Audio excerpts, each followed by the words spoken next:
Welcome back, everyone, to another deep dive. We're stepping into the world of court administrators today. Court administrators. Yes. You know how everyone always pictures courtrooms as these dramatic places with lawyers in those power suits? And of course, the gavel moments. Always with the gavel moments. Yeah, for sure. It's all very Hollywood. Exactly. But we forget about all the people working behind the scenes, making sure the whole system actually runs. That's who we're talking about today, court administrators. The unsung heroes of the justice system. I like it. Exactly. And to guide us through this deep dive, we'll be taking a close look at some excerpts from RoleCatcher. They've got a ton of career resources on their website. Always love their insights. But enough with the introductions. Let's get down to business.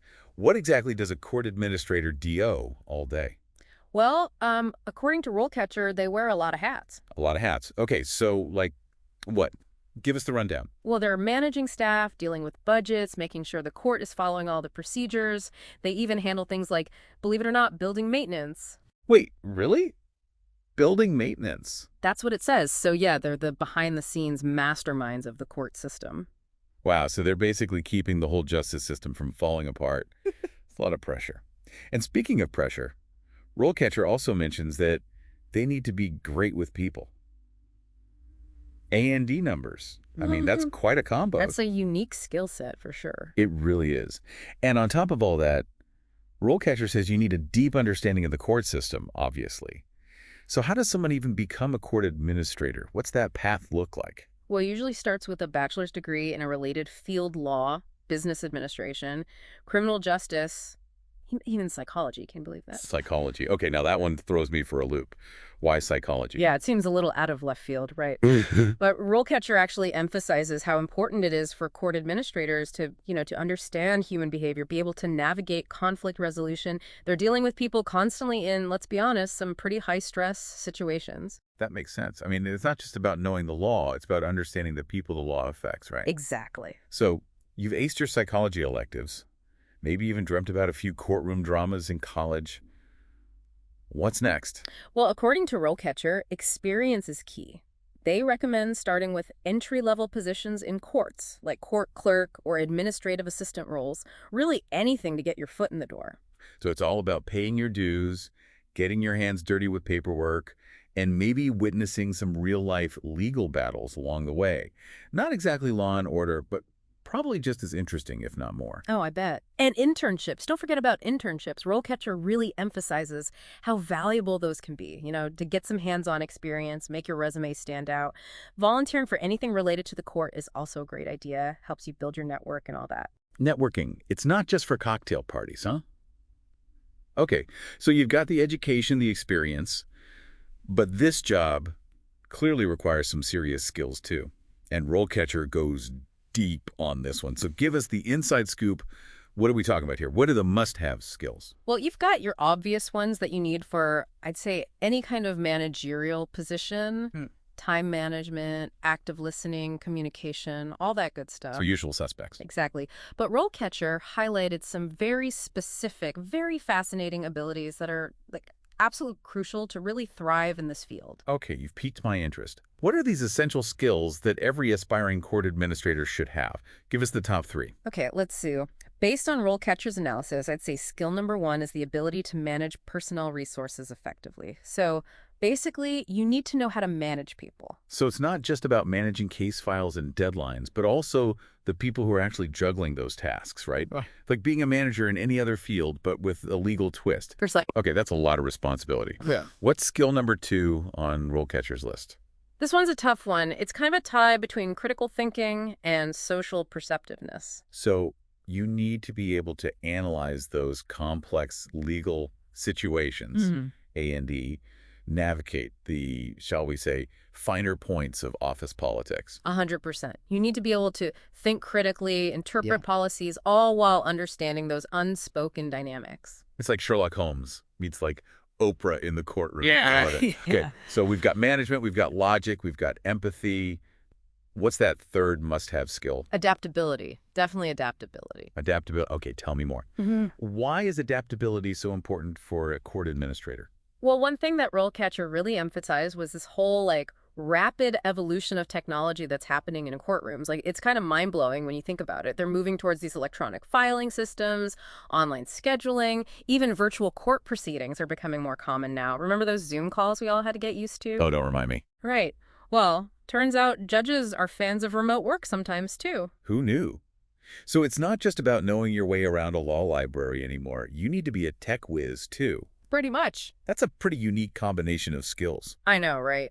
So we've talked about all the different things a court administrator does, the skills they need, but what's it actually like to be one? What's the work environment really like? Is it all, tense courtroom showdowns like we see on TV?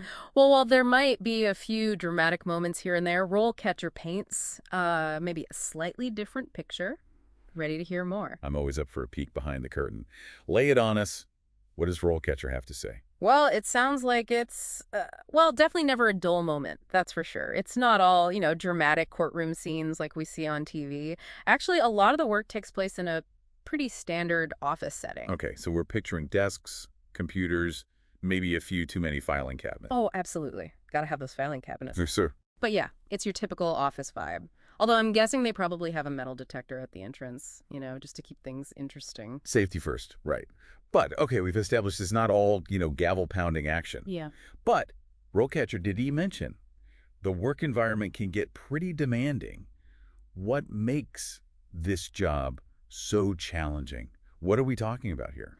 Well, RoleCatcher really emphasizes how, no 2 days are the same for a court administrator. One day you might be supervising a whole team of clerks. The next you're like knee-deep in budget proposals trying to make sense of all the numbers. And then suddenly you're dealing with a full-blown coffee crisis in the break room. A coffee crisis? Right, because the new espresso machine decided to stop working. Oh, no. The horror. Every office's worst nightmare. So it sounds like you really need to be able to switch gears quickly in this job. What about the people? You're interacting with people all day long, right? Who's a court administrator rubbing shoulders with on a daily basis? Get ready for a full social calendar, that's for sure. You're interacting with judges, lawyers, clerks, jurors, witnesses, even members of the public. Wow. Talk about a mixed bag. It really is. A little something for everyone. So you need to be a master communicator, maybe a little bit of a mind reader to navigate all those personalities. Oh, for sure. And, we were talking earlier about technology really changing the game for court administrators. What did RoleCatcher have to say about that? Yeah, it's actually pretty fascinating. They go really in depth about how technology is, like, transforming the very fabric of the court system. Okay, I'm intrigued. Tell me everything. Well, courts are relying more and more on technology now. I mean, for practically everything. We're talking electronic filing systems, so no more of those giant stacks of paper. Online platforms for scheduling hearings. It's wild. So long filing cabinets. Right? And even virtual court proceedings are becoming increasingly common these days. So those Zoom calls we thought we were done with. They're back. But in the courtroom. It's the future. The future is now. So it's not just about knowing your law books anymore. You need to be tech savvy, too. That's a pretty unique combination. It really is. And RoleCatcher stressed how important it is for these guys to stay updated on the latest trends in technology, attending conferences, going to workshops, joining professional associations, you name it. So it's a commitment. You're always learning. Oh, absolutely. Technology waits for no one, right? Not even the courtroom. Exactly. It sounds like a challenging job, but also kind of exciting, For sure. Definitely not your average desk job. But let's be real. Just doesn't pay the bills, or does it? What about the money? What can someone realistically expect to earn as a court administrator? That is the million-dollar question, isn't it? The people want to know. Well, according to RoleCatcher, the median salary in the U.S. for this kind of role is around $70,000 per year. Okay, so we're talking a comfortable living, but maybe not like, Wall Street bonus level. Right, exactly. But of course, salary always depends on experience, location, the size of the court. You know how it goes. But what I found really interesting was RoleCatcher highlighted how there's a ton of room for growth in this field. Really? Like you can move up the ranks? Absolutely. As you get more experience, you can climb that ladder. Senior management positions, maybe even specialize in a specific area. There are options. So it's not a dead end by any means. There are opportunities to level up, gain more responsibility, and hopefully that comes with a bigger paycheck too. Exactly. And let's not forget, those less tangible rewards. Oh, right, right. The ones that RoleCatcher mentioned, the satisfaction of knowing you're playing a vital part in keeping the wheels of justice turning, you can't really put a price tag on that. Very true, very true. So we've covered the responsibilities, the skills, the work environment, the salary. Is there anything else RoleCatcher had to say about this career path? Did they mention any, I don't know, surprising facts? Unexpected challenges. I love a good plot twist. Well, you know me, I always love a good curveball. And RoleCatcher definitely didn't disappoint. Okay, RoleCatcher, hit me with your best curveball. What's the unexpected twist in this court administrator saga? All right, so we talked about the demanding workload, right? And the constant juggling act, the need for people skills, tech skills, all of it. But get this, RoleCatcher found that the average time someone stays in this role, the average tenure, is only about 4 years. Wait, seriously? 4 years? That seems kind of short. Why so quick? Yeah, it's definitely shorter than you'd expect. It's actually kind of a good news, bad news situation, you know. How so?